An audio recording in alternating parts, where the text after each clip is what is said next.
大家好, I'm Nathan Rich, aka 火国大王. Today I want to talk to you yet again about the New York Times.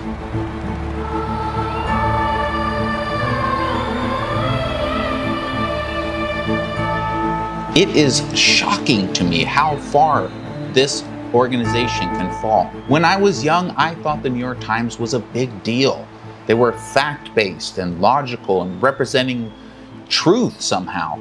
And after I moved to China, I started to realize that they're far from that. Honestly, I can't tell if it's I've changed or they've changed, but the reporting that they do is so biased and just totally dismiss facts and makes up their own information. It's crazy to me at this point. So today I just want to quickly go through yet another ridiculous release that they made. I don't know if you're aware or not, but I've started to be a little bit more active on Twitter recently, even though I don't really like the platform. And I made a post that basically said, New York Times, you can't just keep making stuff up anymore. I'm gonna actually debunk your latest piece of propaganda garbage.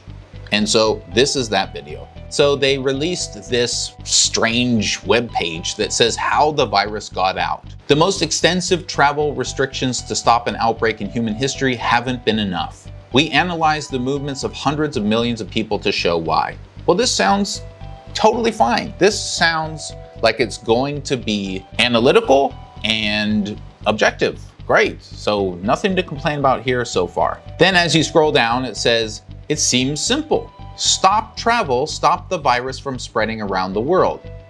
Already it's getting a little bit weird because they're almost saying like, oh, it should be easy. You just stop travel and stop the virus from spreading around the world. When they are one of the biggest sources of whining and complaining about China stopping travel and locking down the country. They are the ones who have been complaining almost the most out of anybody. And here they're like, it should just be simple. I mean, just lock it down, right? And so on this slide, you'll notice that it says, many of the first known cases clustered around a seafood market in Wuhan, China, a city of 11 million and a transportation hub. This is a very, very interesting slide. Most people will just fly right past this one, but this one clearly shows what they're doing. So you'll notice it doesn't say that the virus or the infection came from this market because they know that it didn't. Every news agency by now has realized the fact that months have gone by since anyone actually believed that the market was the source of the outbreak. That's not the case. The earliest cases we know about go back as far as December 1st, and even hypothetically as far back as middle of November. None of those cases have anything to do with this market.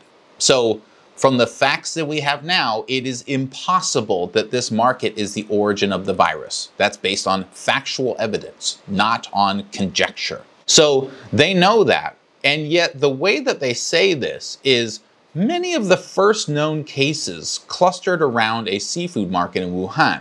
They know that almost everyone who reads this will still think that the market is where this started. So this is a very misleading way to say it so that they can say, oh, we're not lying because, yep, many of the first known cases clustered around a seafood market. Done. What they're doing here is they're trying to maintain their own sense of, well, we told the truth, but at the same time twisting everything so that their rabid followers will still believe the narrative that they've eaten up like complete ignorant idiots. And also you'll notice on the map, it shows the seafood market and it shows a subway station. And the idea here is to make you feel like, oh, everybody from the market's getting on the subway station and that's how it all begins, when again, it didn't start at the market. So likely this map should have been inversed and the red thing should have been the subway station. That's the scary thing because somehow the virus got to this market and it didn't just magically appear. And that's again, based on the facts that we can verify. Then it gets even weirder as it says 4 cases grew to dozens by the end of December. They're being intentionally vague about the dates here, and you'll see why later. Doctors knew only that the sick people had viral pneumonia that did not respond to the usual treatments. This is why they're not putting the dates on this slide. We know that a virus was uploaded from Wuhan, China December 23rd. And we know that on December 27th, just 4 days later, it was reported to the hospital that these cases may be pneumonia of an unknown source. Now, why are these dates so important? Because to diagnose pneumonia of an unknown source, you have to give them antibiotics and they have to not respond for 3 to 5 days, the average being 4, which is exactly how long it took between them sending the virus and going, hey, something's a little weird here, and them reporting to the hospital, no, seriously, something's really going on. This is from an unknown source. 4 days, which is exactly standard medical procedure. They don't mention any of that here. They just say 4 cases grew to dozens by the end of December. By the end of December, what they mean here is, by the time it was reported, there were more cases than what the doctors knew about. Correct. That's how all viruses work everywhere in the world. There's never been a time where an outbreak was one person went to a hospital and said, hey, I feel sick. They tested, found a virus. He was the only person that had it. Shut down, done. Doesn't exist. And then here it says the true size of the outbreak was much larger. And they don't make it clear that while that may be true, nobody realized that at the time. All they knew is there are people here in this hospital, in that room, that have pneumonia that seems to be from an unknown cause. It's important to remember this number, 1,000 cases, because now they're going to talk about what they think China should have done with these 40 cases or 20 cases, or how they're describing it, 1,000 cases that people didn't know about. Here they admit that even a perfect response may not have contained the spread. And look at this paragraph. Oh, this is beautiful. But Chinese officials did not alert the public to the risks in December. Really? Am I just crazy, or does this video say December on it? This is CCTV telling the entire country that a strange pneumonia-like disease was found in Wuhan. They did that twice the same day. The Wuhan Health Commission released a public statement in December. Again, these are the facts that we can verify. Within 4 days of sending the virus to get analyzed, they had declared that this seemed to be from an unknown source. That is totally standard timeline. Within 4 days of that, they had started quarantining people. They had notified the WHO. They closed down the market. They issued warnings to the hospitals. And they made at least 3 public announcements about it, including 2 that were on national television. And then here it says, it wasn't until December 31st that they alerted the WHO and released a statement. It wasn't until the 31st. That's 4 days later. Name me one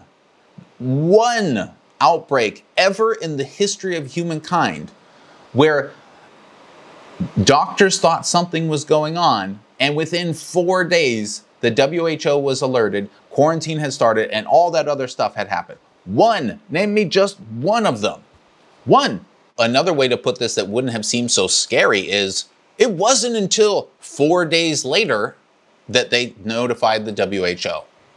That doesn't sound as scary, does it? So then it's just talking about how people moved around, and they seem to be indicating here that, like, oh, why didn't China just lock down all travel the moment that they had 7 people who were sick with something? This is the same ridiculous argument that very ignorant people make, and it's shocking to see the New York Times make this argument.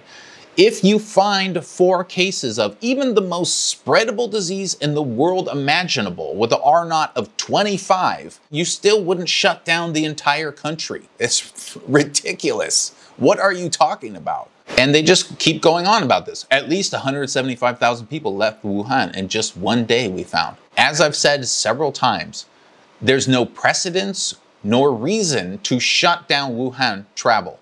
None. At this point, they still weren't exactly sure what was going on. You only restrict those freedoms if you have overwhelming evidence that it is transmissible, that it is spreading, and that things are getting worse. As of this point that you're saying January 1st, the next day, this is the day they were closing down the market.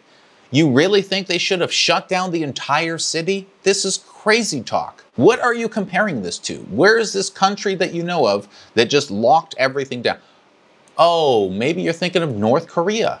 Is that what you're saying every country should do? I mean, the United States still doesn't have as much restrictions on it as China had by this point in your timeline. And they have thousands and thousands and thousands of known confirmed cases. And according to Johns Hopkins, the number is probably only 2% of the real actual amount of cases in America. And even they haven't locked down as much as China was locked down at this point. Here, they say that human-to-human transmission was acknowledged on January 21st. Wrong. Actually, it was acknowledged on January 15th, as I put in my timeline. I mean, you are the New York Times, right? I'm just literally a guy in an apartment. And even I know more about this than you do. How is this possible? Then it says that they locked down Wuhan and travel across China nearly stopped. And then you complained about it a lot. And this is another very strange thing that China blamers do.